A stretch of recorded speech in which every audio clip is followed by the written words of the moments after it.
فلاں جگہ پر غریب نواز کو غریب نواز کہا گیا تھے، فلاں جگہ پہ غریب نواز کو غریب نواز کہا گیا تھے۔ او یارو ہم تو ہر وقت کہتے ہیں وہ غریب نواز ہے، آج بھی نواز رکھیں گے، پہلے بھی نوازتے تھے۔ سنیو غور سے سنتے چلو، غریب نواز ایک مرتبہ حضور غوث اعظم کی بارگاہ میں پہنچے۔ تاریخ میں آتا ہے 40 دن آپ نے قیام فرمایا، ایک تاریخ میں آتا ہے 70 دن تک کہ آپ نے حضور غوث اعظم کی چوکھٹ میں قیام فرمایا ہے۔ ایک مرتبہ حضور غوث اعظم ارشاد فرماتے ہیں، عشاء کی نماز پڑھی، پڑھنے کے بعد ارشاد فرمایا، او میرے مقتدیوں سنو۔ سارے مقتدی پلٹ کر کے کہنے لگے، عبد القادر جیلانی بات کیا ہے؟ آپ نے ارشاد فرمایا، سنو سنو، کل اگر جو میرے پیچھے فجر کی نماز پڑھے گا، میں وعدہ کرتا ہوں، او سنیوں غور سے سنتے چلو، میں وعدہ کرتا ہوں، میں عبد القادر وعدہ کرتا ہوں، کل میدان محشر میں اپنے نانا جان سے اس کی شفاعت کرواؤں گا اور اسے جنت میں اپنے ساتھ لے کر کے جاؤں گا۔ کس نے اعلان فرمایا ہے؟ بغداد کے شہنشاہ نے اعلان فرمایا ہے۔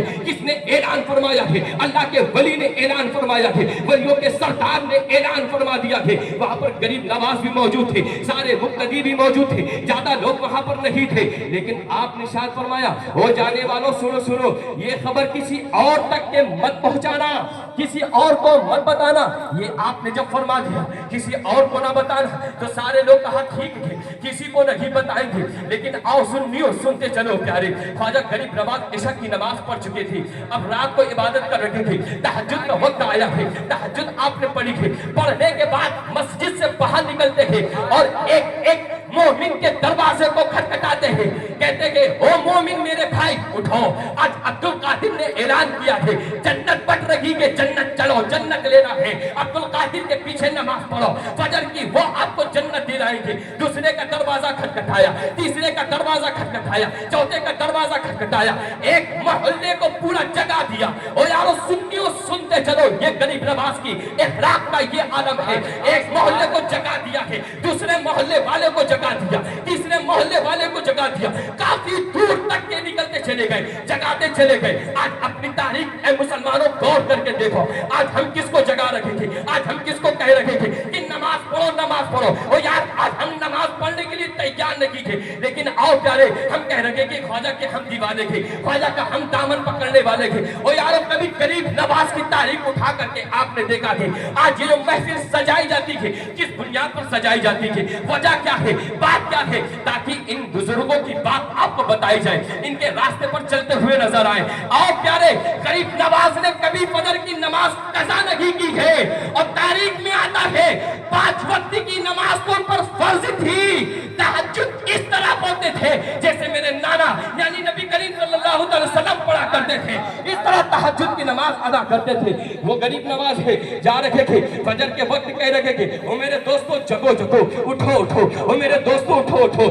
آج عبد القادر نے اعلان کیا ہے، عبد القادر نے اعلان کیا ہے، عبد القادر نے اعلان کیا ہے، کیا اعلان کیا ہے؟ جنت بٹ رکھی ہے، جنت بٹ رکھی ہے۔ سارے لوگ آ چکے تھے، لیکن آؤ پیارے عبد القادر جیلانی وہ اللہ کے ولی ہے، ایسا نہیں کہ عشاء کی نماز پڑھنے کے بعد آپ جا کر کے آرام کرنے لگے، نہیں نہیں، یہ اللہ والے ایسے اللہ والے تھے کہ رب کو ہر وقت منا رکھے تھے۔ آج ہمارے پاس نیکیاں نہیں کی، آج ہمارے پاس نماز نہیں کی، آج ہمارے پاس تہجد نہیں کی، آج ہمارے پاس کوئی اخراجات یعنی کہ نیکیوں کا نہیں کی، لیکن آج ہم بھی تبھی دیکھتے خوف کہیں لگے گے، نماز پتہ نہیں تھی، فجر کب ہو گئی پتہ نہیں، ظہر کب ختم ہو گئی پتہ نہیں، عصر کب ختم ہو گئی پتہ نہیں، عشاء میں کھایا ٹکار لیا، 2 بجے رات تک کے واٹس ایپ میں جھوٹے پڑے گے، 2 بجے رات تک کے آپ موبائل میں جھوٹے پڑے گے، گناہوں کے اڈے کو ہم نے آباد کر رکھا ہے۔ لیکن آؤ پیارے یہی وہ عبد القادر جیلانی تھے، عشاء کی نماز پڑھنے کے بعد مصلی پر بیٹھ کر کے پوری رات عبادت کرتے تھے، وہیں پہ تہجد پڑھا اور وہیں پر کھڑے ہو کر کے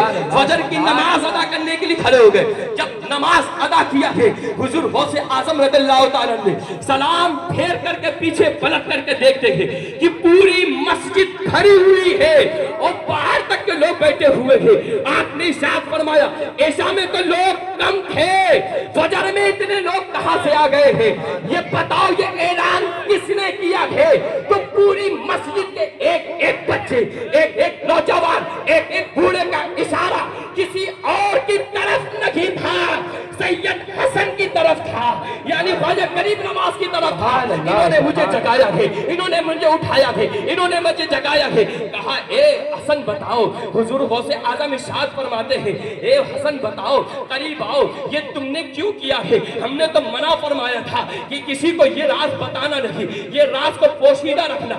آپ نے ارشاد فرمایا اے میرے بڑے بھائی، او میرے بھائی جان سنو سنو، او میرے بھائی عبد القادر جیلانی سنو سنو، اے ولیوں کے سردار سنو سنو، اے عبد القادر سنو سنو. مجھے یہ میرا دل گوارا نہیں کیا کہ عبد القادر جنت بانٹے اور ان کے عاشق لوگ سوتے ہوئے نظر آئے، اس لیے میں نے سب کو جگا دیا ہے.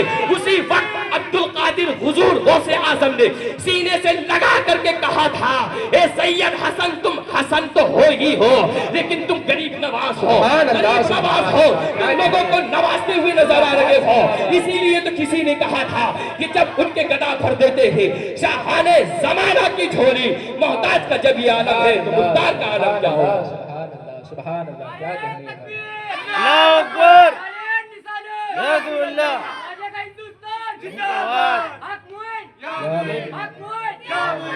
سبحان اللہ، سبحان اللہ. یہ غریب نواز کی غریب نوازی ہے. یہ 813 سال پہلے کی تاریخ ہے جو آپ تک کے پہنچائی جا رہی ہے. یہ 813 سال کی تاریخ آپ کو ہم نے بتائی ہے جو غریب نواز رکھے تھے. لیکن 813 سال کے بعد آج اجمیر شریف کی سرزمین پر آپ چلے جاؤ پیارے تو ایسا لگتا کہ حقیقت میں آج بھی حضور غوث اعظم نوازتے ہوئے نظر آ رہے تھے. وہ تو لوگ جا رہے تھے. ارے ہمارا عقیدہ تو یہ ہے کہ ہم جہاں پر بیٹھ جاتے تھے، جہاں پہ غریب نواز کا ذکر کرتے تھے، وہیں سے ہم کو صدقہ ملنا شروع ہو جاتا تھے. یہ غریب نواز کی غریب نوازی ہے. آؤ میں آپ اس محفل میں آپ لوگ بیٹھے ہوئے تھے، میں آپ کو ایک پیغام دے کر کے جانا چاہتا ہوں. او یارو یہاں سے جب اٹھنا تو غریب نواز کی تاریخ کو یاد کرتے ہوئے اٹھنا. اور وقت بہت کم ہے، ہمارے علماء کرام بیانات کے لیے بہت سارے موجود ہیں. اب جناب حضرت علامہ مولانا مفتی نعرہ تکبیر، نعرہ رسالت، علماء اہل سنت، علماء اہل سنت، نعرہ تکبیر، نعرہ رسالت. رب کی بارگاہ میں دعا ہے مولا تبارک و تعالیٰ مجھ سے جو بھی کہنے میں غلطی ہوئی ہو اسے معاف فرما کے اپنی بارگاہ میں قبول فرمائے. وما علینا الا البلاغ. السلام علیکم ورحمۃ اللہ تعالیٰ وبرکاتہ.